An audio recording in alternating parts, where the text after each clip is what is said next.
Sir Ashish Shelar असं म्हणाले की जेव्हा बाबरी मशीद पाडली तेव्हा शिवसेना लोणच्यापुरती देखील त्या ठिकाणी होती. बघा कोण काय म्हणताय आणि कोण काय सांगताय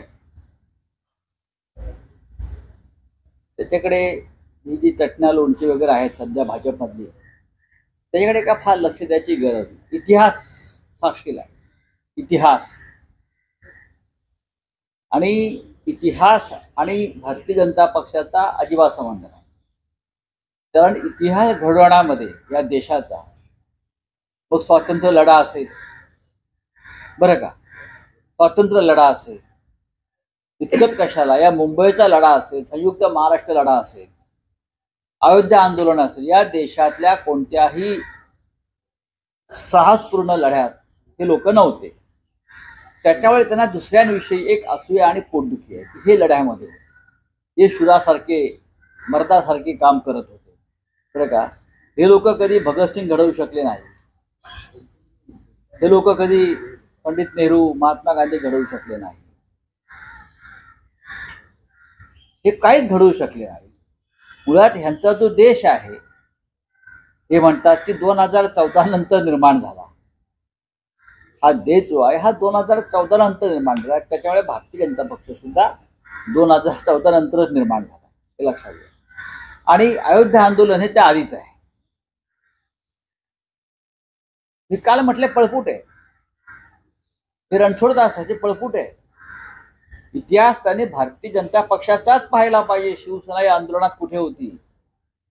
भारतीय जनता पक्षाचे तेव्हाचे राष्ट्रीय उपाध्यक्ष सुंदरसिंग भंडारी यांचं स्टेटमेंट काय आहे त्यावेळेला की बाबरी पाडण्याचं कृत्य हे शिवसैनिकांनी केलं आहे, भाजपने केलेलं नाही. हे अधिकृतपणे भारतीय जनता पक्षाचे प्रवक्ते आणि राष्ट्रीय उपाध्यक्ष सुंदरसिंग भंडारी यांचं स्टेटमेंट आहे. पळून गेले.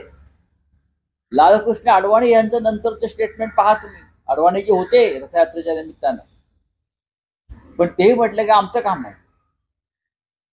मग कोणी गेलं? आकाशातून मारेकरी आले होते ते शिवसैनिक होते.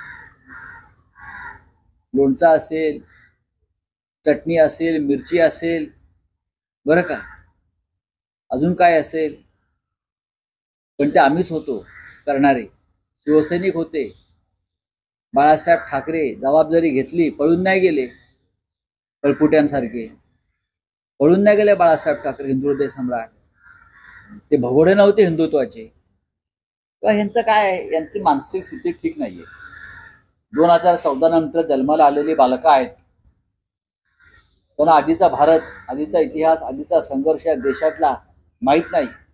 यांचं ना महाराष्ट्रात लढ्यात योगदान, यांचं ना मुंबईच्या लढ्यात योगदान, यांचं ना 92 साली मुंबईचा इतका मोठा संघर्ष झाला हिंदू वाचवण्याचा, ना त्यांचं ह्यांच्यामध्ये योगदान.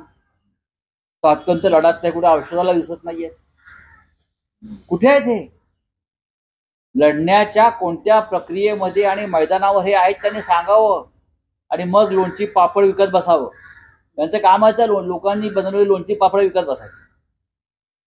स्वतः काय बनवायचं नाही, स्वतः काय करायचं नाही. जे लोक म्हणतात 2014 साली भारत निर्माण